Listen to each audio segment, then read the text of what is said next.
They were and they have inspired books and films and countless folk tales. And for one Florida explorer, the legend of the dinosaur lives on, not in the picture books, but deep in the swamps of the African jungle. Dave Willingham has the story.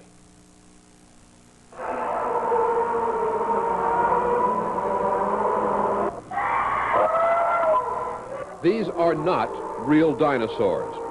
Everyone knows dinosaurs became extinct millions of years ago. But there are people who believe dinosaurs still live. Fairly rational people, and they don't seem to care much that they get a lot of funny looks. Jim Culberson of Melbourne, Florida is one of those. I really am not worried about what people think, because at this point in time, I'm convinced the varmint's in there. Jim wasn't too hard to convince, being a globe-trotting adventurer type anyway. Reading about the legend of the living dinosaurs got the better of him. He wound up on a $20,000 expedition to the People's Republic of the Congo in Africa earlier this year. Jim's group slogged for 3 weeks through nasty swamps along the Likawala River in the Congo, where the dinos are reported to hang out. They're in an area untouched by changes in climate and geology for 100 million years. Jim's a photographer. He took lots of slides. Jim says he heard eyewitness accounts from natives that convinced him even more strongly that modern-day dinos do exist.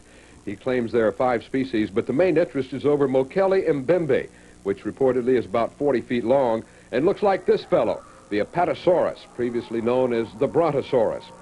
Like a half-dozen expeditions before, Jim's group of 5 Americans came up empty. Mbembe was nowhere to be found. But Jim remains undeterred. Has this become an obsession with you? Well, at this point in my life, it is my main objective. Jim says he will return to chase the legend of the lost dinosaurs, which goes back to reports from French missionaries 200 years ago. But it's just been in the last 15 years or so that fearless explorers have gone in search of the dinosaurs. Their exploits, by the way, supposedly inspired the Indiana Jones movie character. I love jungles and I love swamps, and the bugs doesn't bother me and the heat doesn't bother me. Mainline scientists think the dinosaur hunters don't have all their oars in the water.